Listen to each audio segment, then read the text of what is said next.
Estados Unidos lo tenía todo de cara para liderar al resto del mundo en su campaña de vacunación contra el COVID-19. Trump creó un programa de financiación ambiciosísimo para el desarrollo de vacunas. Las agencias federales de Estados Unidos aprobaron 2 vacunas en tiempo récord, y los ratios de vacunación en la primavera de 2021 mostraban una tendencia positiva que prometía dejar a la pandemia en el retrovisor. Y sin embargo, pese a todos los logros de administraciones de uno y otro color, Estados Unidos está viendo ahora cómo los casos crecen en todo el país, al tiempo que la administración de vacunas sigue decepcionando con respecto a los datos que se estaban marcando al inicio del año. Decepcionando incluso cuando se ofrecen cervezas y porros gratis, loterías millonarias e incluso esto. When you get your first dose, you will get a $100 incentive. Así que de eso voy a hablar hoy. ¿De qué demonios está pasando en Estados Unidos para que una parte tan importante de la población siga sin querer vacunarse? ¿Y qué tienen que ver los políticos en todo este asunto? Mi nombre es Emilio Domenech, soy periodista y esto ocurre, os lo prometo, solo en América.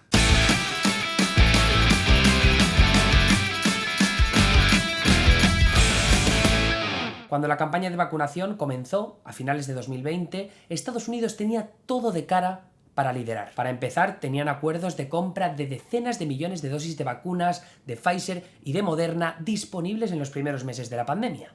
En esta gráfica, que compara la vacunación entre Estados Unidos y España, puede verse cómo a lo largo de 2021 el país americano cogió una velocidad inalcanzable conforme los estados vacunaban a la población más vulnerable. Pero nunca se vacunó en los ratios que vemos en España, donde la población mayor de 50 años está vacunada con la pauta completa en ratios superiores al 90%. En Estados Unidos, solo la franja de 65 a 74 años supera el 80% de personas con la vacunación completa, y los de entre 50 y 64 años todavía están lejos de alcanzar el 70%. Por eso yo pude vacunarme a finales de marzo, pese a que solo tengo 30 años y soy extranjero. Había dosis a dolor. Pero siguiendo con la gráfica de antes, conforme avanzó la primavera, los estados eran incapaces de encontrar el mismo número de personas que quisieran vacunarse, y este julio España rebasó a Estados Unidos en porcentaje de población vacunada. Así que la pregunta que surge de todo esto es: ¿quiénes son los que no se quieren vacunar? Hace unos meses la respuesta habría sido más compleja, porque los menos dados a vacunarse eran un mix demográfico a nivel de edad, de clase, de etnia o de ideología política. Los afroamericanos y los hispanos, especialmente de clase trabajadora, eran de los menos dados a vacunarse por la falta de confianza en las vacunas. Muchos de ellos respondían, y siguen respondiendo, que prefieren esperar a ver qué pasa con aquellos que ya se han puesto la vacuna. Me siento un poco cobaya, la verdad.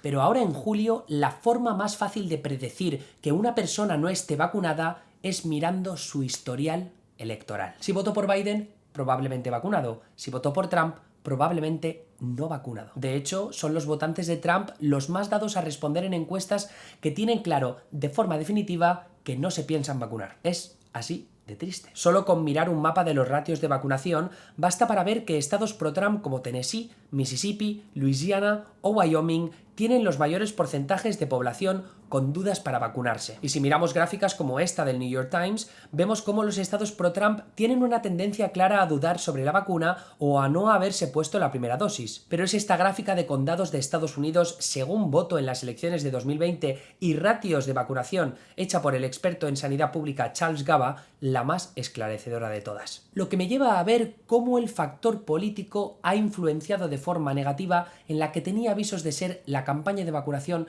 más exitosa de la historia. Y en un momento crítico para Estados Unidos, un país en el que la pandemia se ha llevado la vida de más de 600.000 personas. Para eso, y vistas las estadísticas previas, cabe empezar por Trump. Es importante recordar que fue la administración de Trump la que supervisó la operación Warp Speed, que culminó con el desarrollo de varias vacunas en tiempo récord. Esas mismas vacunas que luego han podido distribuirse de forma exitosa y a gran escala por todo el país. Es decir, que el éxito de la operación Warp Speed es sinónimo de éxito de la administración de Trump, por mucho que Biden luego recogiera el relevo de la Casa Blanca el pasado enero. Pero la retórica de Trump es importante por 2 razones. Primero, haberle restado importancia a los peligros del COVID-19 desde el principio y hasta el final. Y segundo, no haber acentuado las recomendaciones para que sus seguidores se vacunen. El primer factor es importante porque la percepción de si el virus es realmente una amenaza para la ciudadanía estadounidense es algo que se ha visto muy determinado por la ideología. En estas gráficas de varias encuestas de Pew Research, hechas a lo largo del 2020 y parte del 2021,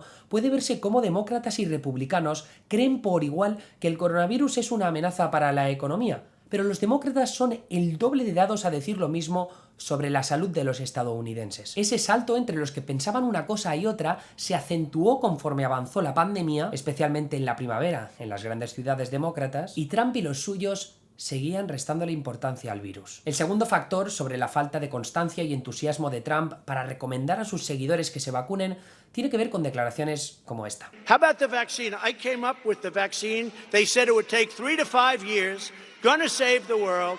I recommend you take it, but I also believe in your freedoms 100%. Ese mensaje sobre la libertad del individuo a decidir si quiere ponerse la vacuna o no, ha sido una constante. Como bien dejan claro algunas medidas políticas tomadas por legisladores republicanos en estados donde se ha prohibido que los dueños de negocios pidan pruebas de vacunación a sus clientes, que los cruceros, estadios de fútbol y bares atiendan a los no vacunados o prohíban a los hospitales requerir a los trabajadores que se pongan la vacuna. Y esto no es tanto por las medidas políticas en sí mismas, sino por el mensaje que envían, como estos políticos. Let's not lose sight of the fact that this is still an experimental vaccine being used under emergency use authorization. The federal government does not have the right to tell Americans that they have to get this vaccine, and it's none of their business who's had it and who hasn't had it. There are a lot of people who don't believe in the vaccine. That's called personal freedom. That's called their right to choose to get a vaccine versus not get a vaccine. ¿Cómo vas a decirle luego a esos mismos votantes esto otro? I recommend you take it, but I also believe in your freedoms 100%. Hablamos además de una vacuna atacada de forma constante en campañas de desinformación online en plataformas como Facebook, donde algunos se han forrado con ello, y una vacuna atacada por medios generalistas conservadores como Fox News, donde sus presentadores se han dedicado a poner todo en duda. There's nothing more anti-democratic, anti-freedom than pushing an experimental drug on Americans against their will. The idea that you would force people to take medicine they don't want or need, is there a precedent for that in our lifetime? Al final, la suma de la falta de miedo en el virus, la desinformación rampante sobre las vacunas y la idea de convertirlas en guerra cultural, con la libertad de decidir si me pongo la vacuna o no me la pongo como bandera, han posibilitado que la idea de rechazar la vacuna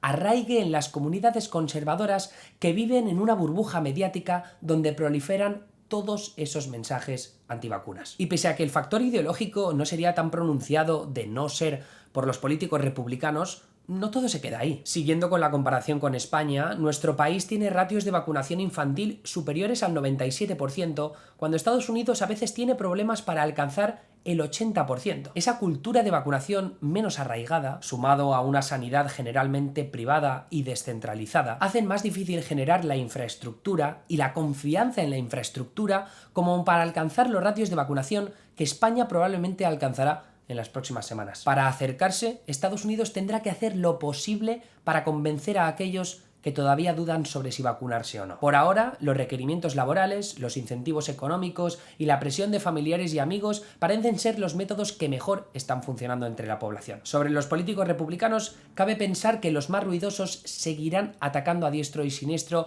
cualquier acercamiento a medidas que quieran incentivar la vacunación. Y eso va desde campañas para acercarse a los barrios menos vacunados, hasta requerimientos de vacunación para empleados públicos o para entrar en lugares cerrados. Porque esa batalla, si es que se da, solo acaba de comenzar. Así que hasta aquí esta nueva entrega de Solo en América. Mi nombre es Emilio Domenech, nos vemos la semana que viene aquí en Neutral.es.